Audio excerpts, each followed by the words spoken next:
ఓం మహాగణపతే నమః. ప్రేక్షకులకు శ్రీ విశ్వావసు నామ సంవత్సర శుభాకాంక్షలు, అలాగే ఉగాది పండుగ శుభాకాంక్షలు. ఈ సంవత్సరము, ఈ నూతన సంవత్సరము అందరికీ మంచి జరగాలని, అదేవిధంగా మన కోరికలన్నీ నెరవేరాలని, కష్టాలు ఇంతవరకు కనుక పడుతున్నట్టయితే ఆ కష్టాలు కూడా తీరిపోయి అన్ని ఉత్తమమైనటువంటి ఫలితాలు, శుభ ఫలితాలు అందరికీ కలగాలని కోరుకుంటూ, ఈ ద్వాదశ రాశి ఫలితాలు ఈ శ్రీ విశ్వావసు నామ సంవత్సరంలో అన్ని రాశుల వారికి ఏ విధంగా ఉన్నాయో చూద్దాము. సింహరాశి వారి యొక్క ఫలితాలు శ్రీ విశ్వావసు నామ సంవత్సరంలో ఏ విధంగా ఉన్నాయో ఒకసారి గమనించినట్టయితే, ముందుగా ఈ రాశి వారికి అంటే ఎవరు ఈ రాశిలోకి వస్తారు, ఎవరు ఈ రాశిలోకి పరిగణింపబడతారో ఒకసారి గమనించినట్టయితే, మీరు కనుక మఖా నక్షత్రము, పుబ్బా నక్షత్రము, అదేవిధంగా ఉత్తరా నక్షత్రము 1వ పాదంలో కనుక జన్మించినట్టయితే ఈ సింహరాశిలోకి చెందుతారు. అంటే అదేవిధంగా ఒకవేళ కనుక మీకు నక్షత్రం తెలియదు, అదేవిధంగా మీ రాశి కూడా ఏదో తెలియదు అని అనుకున్నప్పుడు, మీ యొక్క నామము అంటే మీ యొక్క పేరులో మొదటి అక్షరము మా కానీ, మీ, ము, మే, మో, టా, టీ, టు, టే అనేటటువంటి అక్షరాలతో కనుక ప్రారంభమవుతున్నట్టయితే మీరు ఈ సింహరాశిలోకి చెందినవారుగా పరిగణింపబడతారు. ఇక ఈ శ్రీ విశ్వావసునామ సంవత్సరంలో ఈ రాశి వారికి ఉన్నటువంటి రాశి ఫలితాలను కనుక ఒకసారి చూసినట్టయితే, గ్రహస్థితిని ముందుగా చూసినట్టయితే, గురువు వీరికి ఈ సంవత్సరంలో అనుకూలంగా అధికంగా కనిపిస్తున్నాడు. గురువు మే తర్వాత ఈ రాశి వారికి లాభస్థానంలోకి సంచారం చేస్తాడు. అంటే మే తర్వాత నుంచి గురుగ్రహం యొక్క అనుగ్రహం అనేది ఈ సింహరాశి వారికి ఉంటుంది. ఇక శని అష్టమ స్థానంలోకి సంచారం చేస్తున్నాడు.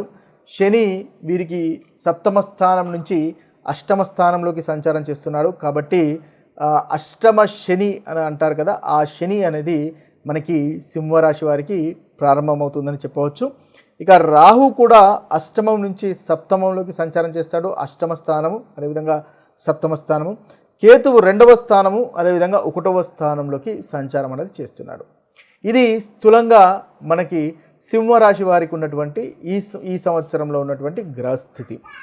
ఈ గ్రహస్థితులను ఆధారంగా చేసుకొని వీరి యొక్క రాశి ఫలితాలు ఈ సంవత్సరంలో ఏ విధంగా ఉన్నాయో ఒకసారి గమనించినట్టయితే, ముఖ్యంగా గురుగ్రహం వల్ల ఈ రాశి వారికి చాలా చక్కటి ఫలితాలు కలుగుతున్నాయి.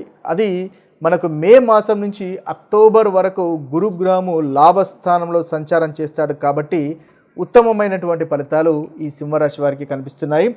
కార్యసిద్ధి ఉంటుంది, ధనలాభం కనిపిస్తుంది.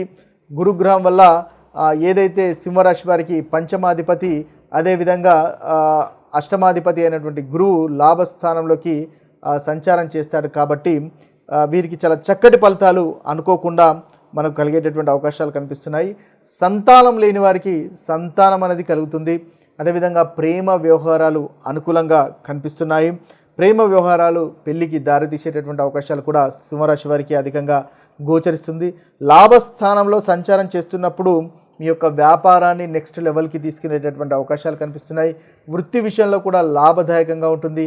ఇన్వెస్ట్మెంట్స్ అంటే సింహరాశి వారికి పంచమాధిపతి గురువు కాబట్టి తన ఇన్వెస్ట్మెంట్స్ పంచమ స్థానానికి ఇన్వెస్ట్మెంట్స్ని కూడా మనం చూస్తాం. కాబట్టి ఇన్వెస్ట్మెంట్స్ వల్ల కూడా లాభాలు ఉండేటటువంటి అవకాశాలు మనకి ఏదైతే మే నుంచి అక్టోబర్ వరకు అనుకుంటున్నామో ఆ సమయంలో మనం చూడవచ్చు. ఈ సమయంలో అనుకున్నటువంటి పనులు మీరు పూర్తి చేయగలుగుతారు.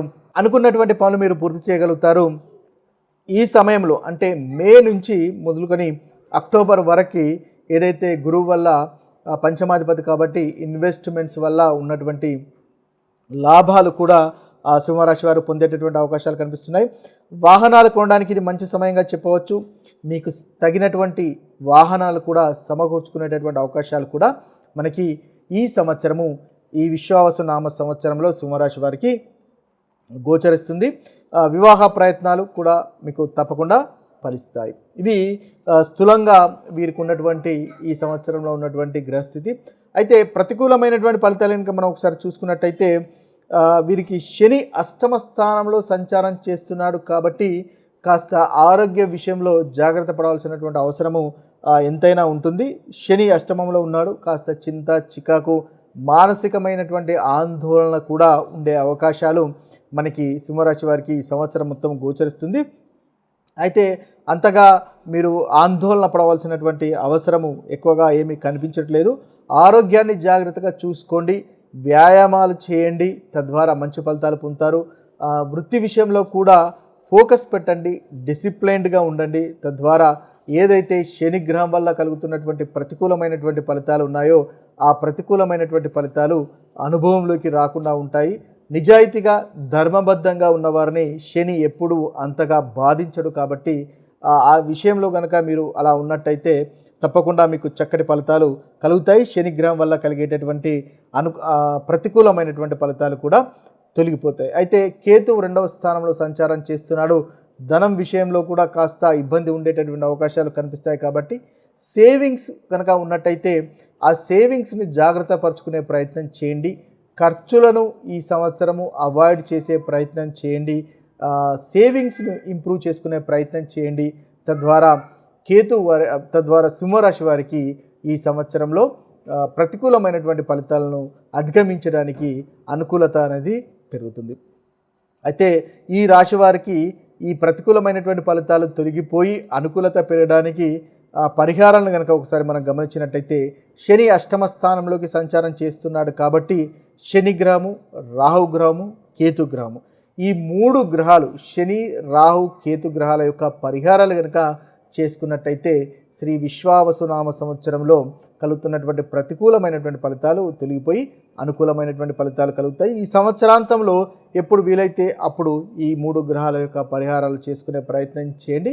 తద్వారా సింహరాశి వారికి మంచి ఫలితాలు అనేవి కలుగుతాయి. ఇక శని గ్రహం వల్ల కలుగుతున్నటువంటి ప్రతికూలమైనటువంటి ఫలితాలు తొలగిపోయి అనుకూలత పెరగడానికి ముఖ్యంగా మనం తీసుకోవాల్సినటువంటి పరిహారాలు ఏంటంటే శనీశ్వరునికి శనిదేవునికి నైవేద్యాలు, నల్లని నువ్వులు సమర్పించడం వల్ల మంచి ఫలితాలు కలుగుతాయి. అదేవిధంగా మనకు నల్ల నువ్వులతో చేసినటువంటి నూనెతో దీపం వెలిగించడం ద్వారా కూడా శనీశ్వరుని యొక్క అనుగ్రహం అనేది మనం పొందవచ్చు. అంతేకాకుండా దానం వల్ల కూడా శనిగ్రహం వల్ల కలుగుతున్నటువంటి ప్రతికూలమైనటువంటి ఫలితాలు మనం తొలగించుకోవచ్చు. నల్లని వస్త్రాలు, నల్లని ఇనుమును కూడా దానం చేయడం వల్ల శనీశ్వరుని యొక్క దోషాలు తొలగిపోతాయి. గోశాల లేదా అనాథాశ్రయాలకు వెళ్ళి ఆహార దానం చేయడం ద్వారా కూడా శనీశ్వరుని వల్ల కలుగుతున్నటువంటి ప్రతికూలమైనటువంటి ఫలితాలు తొలగించుకోవచ్చు. అంతేకాకుండా మంగళవారము, శనివారము హనుమాన్ చాలీసా పఠించడం ద్వారా కూడా మనకు శని వల్ల కలుగుతున్న బాధలకు మనం విముక్తి పొందవచ్చు. అంతేకాకుండా మనం ఇంకా చూసినట్టయితే శనీశ్వరుని యొక్క అనుగ్రహం పొందడానికి ముఖ్యంగా ధర్మ మార్గంలో నడవడం అనేది చాలా ముఖ్యమైన విషయంగా గమనించండి. ఎవరికి మనకు కీడు చేయకుండా, ఎవరిని మోసం చేయకుండా ఒక డిసిప్లైన్డ్గా, ఒక క్రమబద్ధంగా గనక ఉన్నట్టయితే శనీశ్వరుని వల్ల కలుగుతున్నటువంటి ప్రతికూలమైనటువంటి ఫలితాలు మనం తొలగించుకోవచ్చు. ఎవరైతే నిజాయితీగా ధర్మబద్ధంగా ఉంటారో వారికి శనీశ్వరుని వల్ల కలిగేటటువంటి ఇబ్బందులు ఎటువంటివి ఉండవు. అలాంటి ఇబ్బందులు అనేవి శనీశ్వరుని వల్ల కలగవు అని గుర్తించండి. అంతేకాకుండా శనీశ్వరుని యొక్క హోమము కూడా మీకు బాగా శనీశ్వరుని వల్ల ఇబ్బంది కలుగుతున్నట్టయితే శనీశ్వరునికి సంబంధించినటువంటి హోమ జపాలు కూడా చేయించుకోవడం వల్ల ఉత్తమమైనటువంటి ఫలితాలు కలుగుతాయి. ఇవి శనీశ్వరునికి మనం చేసుకోవాల్సినటువంటి పరిహారాలు. ఇక రాహుగ్రహం వల్ల కలిగినటువంటి ప్రతికూలమైనటువంటి ఫలితాలు తొలగిపోయి ఉత్తమమైనటువంటి ఫలితాలు కలగడానికి మనం చేసుకోవాల్సినటువంటి పరిహారాలను ఒకసారి చూసినట్టయితే రాహు బీజ మంత్రము ఓం భ్రాం బ్రీం బ్రౌం సహ రాహవేన్ నమః అనేటటువంటి బీజ మంత్రాన్ని రోజుకు 108 సార్లు పఠించడం వల్ల రాహుగ్రహం వల్ల కలిగేటటువంటి ప్రతికూలమైనటువంటి ఫలితాలు తొలగిపోయి అనుకూలత పెరుగుతాయి. ముఖ్యంగా ఈ రాహు కాలంలో ఏదైతే మనకు ప్రతిరోజు వస్తుందో ఆ రాహు కాలంలో ఈ రాహు బీజ మంత్రాన్ని పఠించడం వల్ల ఇంకా అధికమైనటువంటి ఫలితాలను మనము పొందవచ్చు. ఇక చూసినట్టయితే శివునికి అభిషేకం చేయడం వల్ల కూడా రాహుగ్రహం వల్ల కలిగేటటువంటి ప్రతికూలమైనటువంటి ఫలితాలు తొలగించుకోవచ్చు. అదేవిధంగా శివలింగం లేదా కాలభైరవునికి నల్లటి నువ్వులు సమర్పించడం ద్వారా కూడా మనము మంచి ఫలితాలు పొందవచ్చు. నాగదేవతకి ముఖ్యంగా పాలతో కానీ లేదా పంచామృతం కానీ అభిషేకం చేయడం వల్ల మనకు రాహువు వల్ల కలిగేటటువంటి బాధలు తొలగించుకోవచ్చు. ఇక చూసినట్టయితే రాహు కేతు యొక్క శాంతి పూజ వల్ల కూడా మీకు వీలైనప్పుడు రాహుకేతుల యొక్క శాంతి పూజ చేసుకోవడం వల్ల కూడా మనకు రాహుగ్రహం వల్ల కలిగేటటువంటి బాధలను మనము తొలగించుకోవచ్చు. అదేవిధంగా శివుడి ఆలయంలో ముఖ్యంగా ఈ రాహుకేతుల యొక్క పూజను జరిపించాలి. లేదా శ్రీకాళహస్తి ఆలయంలో కూడా పూజలు జరిపించినా కూడా మనకు చక్కటి ఫలితాలు అనేవి కలుగుతాయి. అంతేకాకుండా ప్రతి శనివారము రాహుకాల సమయంలో శివాలయంలో శివునికి అభిషేకం చేయడం ద్వారా కూడా రాహు వల్ల కలిగేటటువంటి ప్రతికూలమైనటువంటి ఫలితాలు మనము తొలగించుకోవచ్చు. ఈ ప్రతికూలమైనటువంటి ఫలితాలు తొలగడమే కాకుండా రాహుగ్రహం వల్ల అనుకూలత, రాహుగ్రహం యొక్క అనుగ్రహం కూడా కలిగి మంచి ఉత్తమమైనటువంటి ఫలితాలు మీకు కలుగుతాయి. కేతు గ్రహం వల్ల కలిగేటటువంటి ప్రతికూలమైనటువంటి ఫలితాలు తొలగిపోయి అనుకూలమైనటువంటి ఫలితాలు కలగడానికి ముఖ్యంగా కేతు గ్రహానికి చేసుకోవాల్సినటువంటి పరిహారాలు కనుక మనం ఒకసారి గమనించినట్టయితే ఓం కేతవాయ నమః అనేటటువంటి మంత్రాన్ని పఠించవచ్చు. లేదా కేతు యొక్క బీజ మంత్రమైనటువంటి ఓం శ్రాం శ్రీం శ్రోం సహ కేతవే నమః అనేటటువంటి మంత్రాన్ని 108 సార్లు కనుక మనం ప్రతిరోజు జపించగలిగినట్టయితే ఉత్తమమైనటువంటి ఫలితాలు మనకు కలుగుతాయి. అదేవిధంగా ముఖ్యంగా మంగళవారము లేదా శనివారము ఉదయము లేదా సాయంత్రము ఈ మంత్రాన్ని పఠించినట్టయితే ఇంకా మంచి ఫలితాలను కలుగుతాయి. ఒకవేళ ప్రతిరోజు మీరు మంత్రాన్ని జపించడానికి వీలు కానట్టయితే కనీసం మంగళవారము లేదా శనివారము ఉదయము సాయంత్రము ఈ మంత్ర జపం కనుక చేసినట్టయితే కేతు వల్ల కలిగేటటువంటి ఇబ్బందులు తొలగిపోయే అవకాశాలు మనకు అధికంగా ఉంటాయి. ఇక గణపతిని పూజించడం ద్వారా కూడా కేతు గ్రహం వల్ల కలిగేటటువంటి ప్రతికూలమైనటువంటి ఫలితాలు తొలగిపోతాయి. అదేవిధంగా నాగదేవతను కూడా పూజించడం వల్ల కేతు వల్ల కలిగేటటువంటి ప్రతికూల ఫలితాలు తొలగిపోతాయి. ఇక గణపతికి అరటి పండ్లను, నువ్వుల లడ్డూలను నైవేద్యంగా అందించడం ద్వారా కూడా మనకి కేతుగ్రహం యొక్క పరిహారం చేసుకోవచ్చు. ఇక నాగదేవతకు ముఖ్యంగా పాలు లేదా పంచామృతంతో అభిషేకం చేయడం ద్వారా, నైవేద్యం పెట్టడం ద్వారా కూడా కేతుగ్రహం వల్ల కలిగేటటువంటి ప్రతికూలమైనటువంటి ఫలితాలు తొలగిపోయి అనుకూలత అనేది పెరుగుతుంది.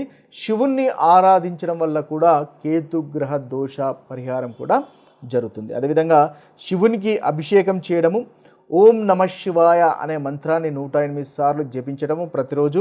అదేవిధంగా శివలింగానికి నల్లని నువ్వులు సమర్పించడం ద్వారా కూడా మనకు కేతుగ్రహం వల్ల కలిగేటటువంటి ప్రతికూలమైనటువంటి ఫలితాలు తొలగించుకోవడానికి ఉపయోగపడుతుంది. ఇవి స్థూలంగా మనకు కేతుగ్రహానికి చేసుకోవాల్సినటువంటి పరిహారాలు. ఇవి స్థూలంగా శ్రీ విశ్వావసు నామ సంవత్సరంలో ఉన్నటువంటి మీ రాశి ఫలితాలు. ఇక అందరికీ ఈ సంవత్సరంలో చాలా చక్కటి ఫలితాలు కలగాలి, మంచి జరగాలి, మీరు అనుకున్నటువంటి కోరికలన్నీ నెరవేరాలి, ధనధాన్యాలు అదేవిధంగా ఆయురారోగ్యాలు చక్కగా ఉండాలి అని మనస్ఫూర్తిగా ఆ భగవంతుణ్ణి కోరుకుంటూ సర్వే జన సుజనో భవంతు, సర్వే సుజన సుఖినో భవంతు. నమస్తే.